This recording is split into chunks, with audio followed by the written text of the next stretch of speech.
What's up guys, this is your head coach Kuya for Smash Ultimate, and for today's class we're going to go over how to beat Sonic and Young Link. This will be a general guide on how to beat common pain point characters starting with Sonic the Hedgehog and Legend of Zelda's Young Link. If you want to see tips against a certain character, let me know in the comments below. Repeat characters have a higher likelihood of being covered. We're going to go over a quick frequently asked questions. We're going to then move into Sonic strengths, tips against Sonic, then Young Link strengths, then tips against Young Link. If you have any questions, please join our live Discord so you can ask me as soon as possible or when I'm doing these classes. But if you're here on YouTube, hello YouTube, feel free to comment them down below and I'll be happy to respond. Why does it lag when it's transitioning? Okay, so sorry. Frequently asked questions. A lot of people just skip the preface, so I just replaced it with a FAQ section. Why is blank annoying? I see this comment a good chunk of times, and it is a pretty good question. So I'm here to clarify something. People can find your character annoying based on like a specific play style or a specific gameplay aspect that that character exceeds in that a person will deem annoying to them. There could also be certain personal biases where something isn't seemingly annoying, but they find it very annoying. Stuff like this could be like getting really annoyed at edge guarding, getting really annoyed at camping, getting really annoyed at someone that can mash a lot of buttons. So there's so many different reasons why someone can be annoying in this game. So I do want to say that if you find your mains on these videos at all and you see the title, all of that stuff, do not panic or feel targeted. Someone in the world that plays Smash will find your character annoying no matter what you do. So your best option is to just focus on your own self-improvement, your own growth. And maybe if your character is on here, you could see the tips that I'm telling you, so you could think of more in-depth counterplay to that. So all these videos help everybody. The next question is, can you cover blank? And it's either like a character or a topic. Yes, I'm happy to cover any character or any topic that you're curious about. Maybe there's a guide, or you can't really find a guide about a certain thing, and you want me to cover it. I'm more than happy to do that. All you have to do is comment down below so I can put it on my list. All right, let's move to the first character, Sonic. Some strengths of Sonic is that he has the fastest ground speed in the game. His ability to run away from interactions is unparalleled. Only a couple other characters can kind of match up to his speed, and if Sonic has like significantly more speed than your character does, it becomes pretty hard to hit him. His spin dash and spin charge are pivotal parts of his move kit. Side B grants 6 iframes on release, which is really good. You could cancel it to kind of fake out a spin charge. And it could also make some pretty cool movement options with some advanced tech. And lastly, there are also really great combo starters and really great kill confirms with these two moves. And then you see the video here, I'm able to take a Donkey Kong off the right side at 50%. All true combos. And one last strength that I want to talk about is he has a versatile kit of short hop auto cancelable aerials, which means they can throw them out a lot. Up air is a great juggling tool, a great combo tool. Back air can KO, and it's pretty comparable to Wolf's back air. So if you know how good Wolf's back air is, Sonic's is kind of similar. I think it has a bit more range, and it doesn't really have it doesn't have a sweet sour hitbox like Wolf does. I think Sonic's is just good throughout. And lastly, his forward air, that little spinny move, is a great edge guarding tool. The first tip that I have against Sonic is to use projectiles to cover the main stage. Sonic needs at least 17 frames to charge up Spin Dash and more time to fully charge it to get that cool yellow glow.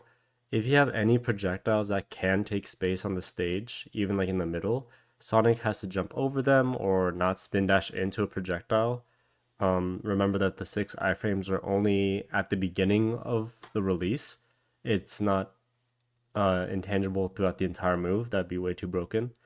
So using projectiles to kind of reduce the time or the chances that Sonic can even set up spin dash is really good. Some good examples would be Pikachu T-Jolts, as you see in the example here. Sonic's the best Sonic main in the world. Amazing player. Has to kind of respect these T-Jolts, so he's going into the platform stage and kind of gets stunned up a little bit. You use Rob Gyro or even Rob Laser. Snake Nades, Boomerangs, Steve Blocks. Steve Blocks aren't a projectile, but still an obstacle to put in front of the Sonic. And semi-charge shots. So all of these are great to kind of nullify side B spammers. Tip number 2 is stage control. Most Sonics will rely on charging side B or down B from the corner, giving you ample room to move. So there's two ways to look at this, assuming that Sonic is setting up in the corner with a spin dash. You could use this space defensively to not get hit by the spin dash, so you could jump over it, you could just shield it, or you could just reposition and wait.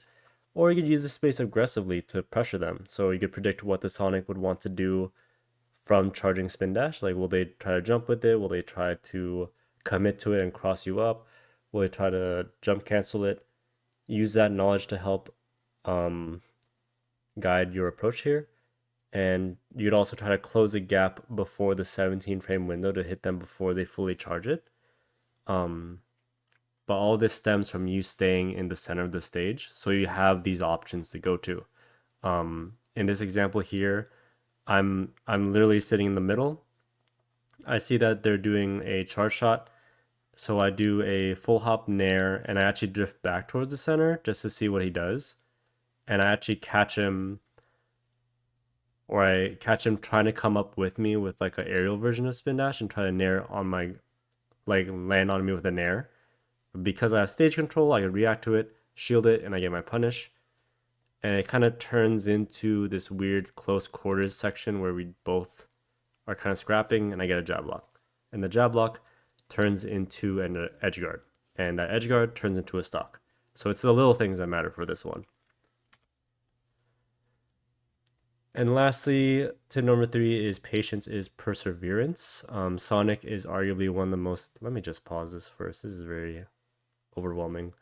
Sonic is arguably one of the most aggravating characters to play against just because of some design issues or, yeah, some design choices for Sonic. So, first of all, his gameplay is pretty over centralized around side B or down B, which means you're gonna see that move a lot, you're gonna hear that move a lot, and it gets stale pretty quickly.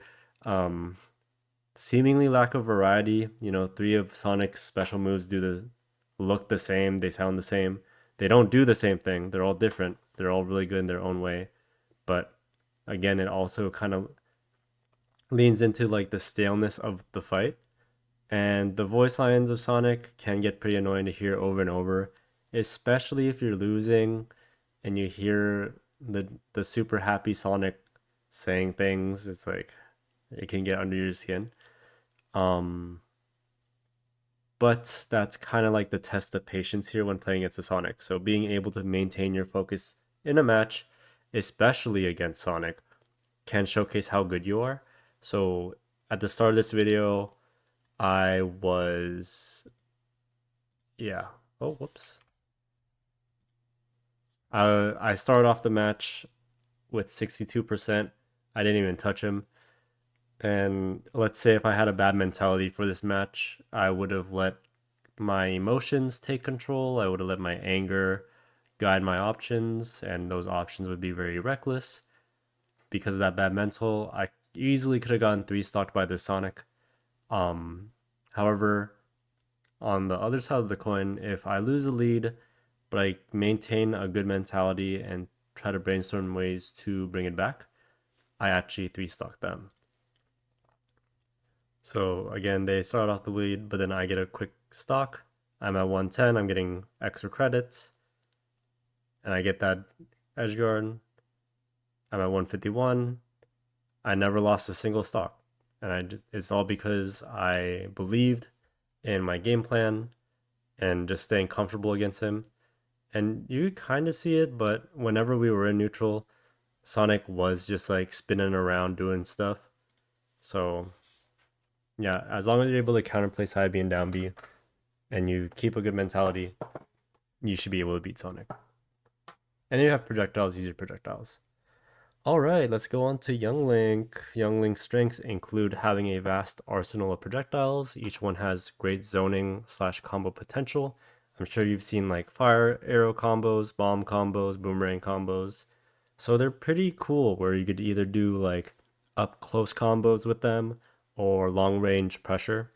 It's very nice that you're able to do either or and really kind of weave in and out of different strategies as Young Link. You have very safe on shield aerials. Your Nair is -2, your Fair is -3, your back air is -3, and your Zair is -3. Plus, you can kind of poke with it too, so you have more space to work with. Um, so it becomes even more safe. And lastly, he is a little tiny boy with the speed to back it up. Therefore, he is very hard to hit if you're very mobile. He's crouching and fitting in a 1x1 square, so pretty small hitbox compared to Rob, who's taken up 4 squares here basically. He has the 19th fastest initial dash, which doesn't sound that good on paper, but once you realize there's 89 characters in this game, it's pretty good. And Youngling does have like decent to slightly above average air speeds. Like I think his air acceleration isn't that good, but his base air speed is pretty good, so kind of balances out. Just he's fast. He's a fast guy as well. Not as fast as Sonic, but still pretty mobile. The first tip against Young Link is to recognize that he has limited KO options. So besides smash attacks, Young Link can only take stocks efficiently with KO setups. Most of these KO setups require a common combo starter, such as his projectiles in a certain range, or like down tilts. Try your best to avoid getting hit by these particular attacks to extend your stock longer. Because if you're able to survive longer, that gives you more chances and more opportunity to win neutral and get a combo or even a stock from it. Um, and let me recognize that I main Yoshi. I recognize that Yoshi is a heavy boy who can live pretty long, so there is my personal bias there. But I still think my point stands where I could chill at 123 without the threat of losing a stock because I know Youngling has a land specific high knockback moves, and I'm not letting him set up those combos. You can see in the video here that he tries to do like the boomerang into forward air combo, but I just shield it. I just have to wait. There's no real threat there for me. And because I got a reversal there and I have more raw KO power, I finish the game with a flashy little forward air. Sorry. Tip number 2 against Young Link is to approach him while he's shooting projectiles. So fire arrow comes out on frame 14. Your bomb pull takes 17 frames, and boomerang takes nearly half a second. And all of these projectiles are committal, meaning that Young Link is locked into whatever aerial momentum he's in. And if he's sitting on the ground, he has to stay there while he's doing the whole animation. This is great against Young Link. Most zoners do have like a cancelable move like Samus charge shot. Most of the charge shots basically. Um, because it lets you time when to approach from an angle that doesn't have you run into a projectile. So in the example here, we see Young Link spamming projectiles, but he gets stuck on the platform. So because he's stuck on the platform, I could run under, shark him, and then pop him up into disadvantage, and I start doing my stuff, and I get 61 from that. So at the start here, I do kind of feed him some damage, you know, fire arrow, boomerang. But once I recognize that he's stuck up there, that's where we pick a different angle to approach and get rewarded for it. 61%. The last tip that I have against Young Link is recognize their exploitable recovery. So Young Link has 2 main recovery routes. He could either use up B from pretty low from the stage, or he could tether to the ledge with Zair. Both options don't have a big hitbox on it above him, or it doesn't grant any iframes or any type of protection for Young Link. So considering those things, we, haha, we want to think about how we can edgeguard Young Link without getting tagged up by an up B or accidentally getting hit by a Zair when we don't want to. So really observe how the Young Link wants to recover. Try to identify which move they're gonna use, and then place like a long-lasting hitbox to edgeguard in that area. So if they went for more of, hey, let me pause this real quick. So we get him off stage. By the way, I nared him while he was doing his frame 27 boomerang. So right here, it looks like he's kind of committing to the drift like this, which means that he wants to do like a low up B recovery. So I just kind of go out there with a forward air. If he tried to align himself with the ledge, he'd probably use his double jump a bit earlier and then shoot horizontally for ledge with Zair. Those are the main two things that I'm looking for. But because it looks like he's kind of just drifting here, I kind of just want to cover my bases because he has to hold in for me to make it back with up B. So that's how I'm able to get this really good spike here. And that's all for today. Thank you for listening. If you have any questions, feel free to comment down below. And if you like the class, please like, subscribe, ring that bell, all that good stuff. But thank you. Thank you so much. I'll see you next time.